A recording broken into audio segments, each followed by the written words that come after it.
Assalamualaikum warahmatullahi wabarakatuh. Perkenalkan, nama saya Fitri Ayu, NPM 2288201026, Prodi Pendidikan Bahasa dan Sastra Indonesia semester 1, mata kuliah Linguistik Umum. Di sini saya akan menjelaskan sedikit tentang linguistik umum dari halaman 21 sampai dengan 30. Konteks bahasa. Konteks bahasa adalah situasi dan kondisi pada saat terjadinya sebuah tuturan. Situasi dan kondisi yang dimaksud adalah latar belakang terjadinya komunikasi dan interaksi antar pemakai bahasa. Konteks sangat penting dalam pemahaman bahasa.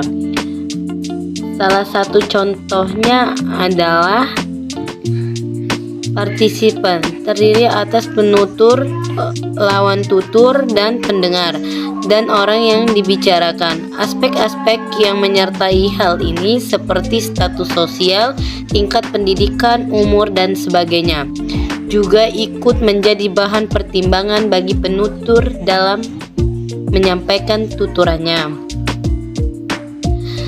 Dan yang selanjutnya adalah dasar-dasar fonologi. Istilah fonologi berasal dari bahasa Inggris phonology, yang berarti ilmu tentang bunyi. Di Amerika digunakan dengan nama phonemes pada umumnya. Fonologi dibagi menjadi dua bidang kajian, yaitu fonetik dan fonemik. Dan ada juga proses terjadinya komunikasi. Yang pertama itu alat ucap atau bicara. Dua, getaran udara yang dihasilkan bunyi. Dan ketiga, telinga dan sistem neurologis adalah alat-alat ucap. Dan ada juga jenis bunyi. Dasarnya bunyi terbagi dalam dua jenis, yaitu bunyi vokoid, vokal, dan kontoid, konsonan. Bunyi vokoid dihasilkan melalui pita suara bergetar melewati rongga mulut tanpa melalui hambatan apapun.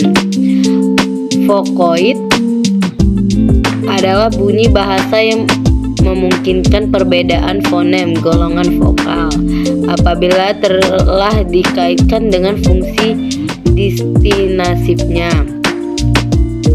Dan selanjutnya ada transkripsi fonetis. Transkripsi fonetis adalah menirukan atau melukiskan bunyi-bunyi dalam bentuk lambang-lambang.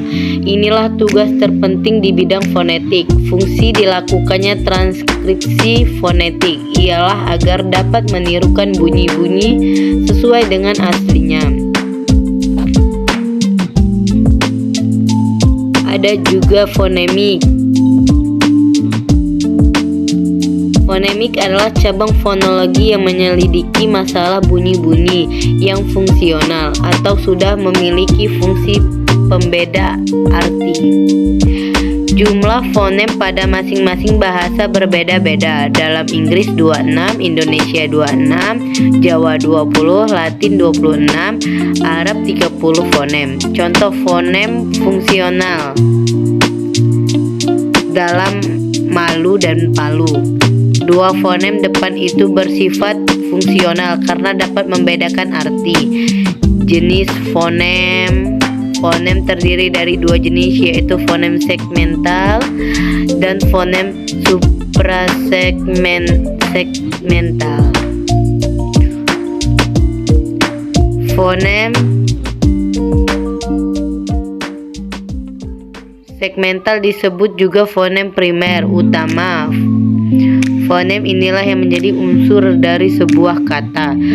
Sedangkan fonem suprasegmental adalah bunyi-bunyi yang mengiringi fonem segmental. Bunyi ini diklarifikasikan berdasarkan ciri-ciri waktu diucapkan yang disebut sebagai ciri-ciri prosodi. Terdiri dari panjang, nada, tekanan, dan jeda. Dan seterusnya atau selanjutnya distribusi fonem dan kaidah fonotaktik. Distribusi fonem adalah alokasi fonem-fonem dalam suatu kata atau morfem. Distribusi menyangkut 3 aspek, yaitu tempat, bentuk, dan kedudukan. Dalam suatu silabe, fonem memiliki kedudukan sebagai berikut: ancang-ancang, puncak, dan penutup. Sistem penjejeran atau penyelarasan fonem dalam suatu konstruksi kata atau morfem dinamakan kaidah fonotatik. Kaidah ini mengatur penjejeran fonem. Bahasa Indonesia misalnya mengizinkan penjejeran fonem, tetapi tidak membolehkan atau melazimkan penjejeran. Berkaitan dengan pola atau hukum-hukum bahasa itulah perkembangan bahasa, terutama dalam pembentukan singkatan atau atau akronim, sebaiknya mengikuti dan memperhatikan kaidah-kaidah tersebut. Mungkin cukup sekian materi yang bisa saya sampaikan. Semoga bermanfaat. Assalamualaikum warahmatullahi wabarakatuh.